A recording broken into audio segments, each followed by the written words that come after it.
तो कैसे हैं आप सब लोग। आशा करता हूँ आप सब ठीक होंगे। तो आप सबके सामने एक बहुत ही डरावनी कहानी लेकर आया। अगर वीडियो अच्छी लगती है तो कृपया कमेंट में जरूर बताएं और कृपया मेरा चैनल भी सब्सक्राइब करते चलें। तो बिना वक्त गवाए शुरू करते हैं हम कहानी।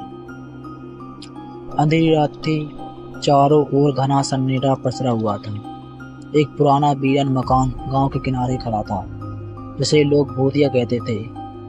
इस मकान के बारे में कहा जाता है कि यहाँ रात में किसी ने जाने की हिम्मत नहीं की, क्योंकि हर रात वहाँ से चीखने चिल्लाने की आवाज़ें आती हैं। रघु गांव का सबसे निडर लड़का था। इस भूतिया मकान की सच्चाई जानने के लिए उतावला था। उसकी जिज्ञासा ने उसे रात के अंधेरे में मकान की ओर खींचा। उसके दोस्त उसे मना करते रहे, पर रघु ने किसी की ना सुनी और अकेले ही उस मकान की तरफ बढ़ चला। जैसे ही रघु ने मकान का दरवाजा खोला, दरवाजा खुद ही चरमराने लगा और खुल गया। मकान के अंदर कदम रखते ही एक ठंडी हवा का झोंका आया, मानो किसी अदृश्य शक्ति ने उसका स्वागत किया हो। चारों ओर धूल और जाले झटके थे। रघु ने मोबाइल की रोशनी जलाकर चारों ओर देखा, पर कुछ खास नहीं दिखा। अचानक एक जोरदार चीख ने सन्नाटे को चीर दिया। रघु का दिल तेजी से धड़कने लगा, पर उसने हिम्मत नहीं हारी और आवाज की दिशा में बढ़ चला।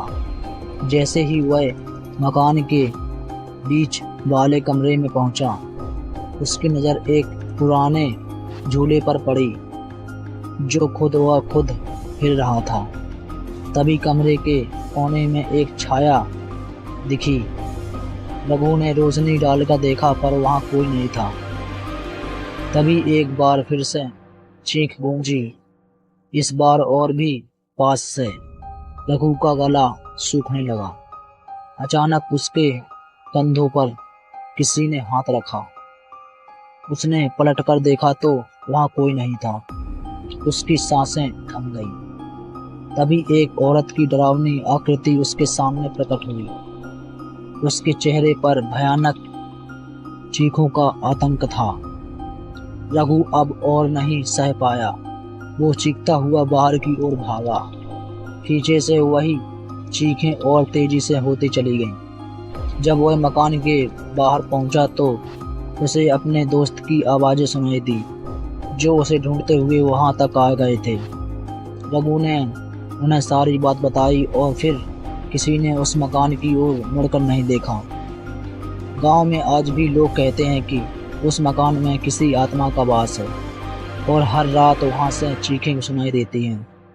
रघु के उस मकान जाने के बाद और कभी पहले जैसा ना रहा। उसकी आंखों में हमेशा डर की छाया रहती थी। तो आप सबको अगर पसंद आती है तो कृपया मेरे चैनल को सब्सक्राइब जरूर करें। धन्यवाद आप सबका वक्त देने के लिए।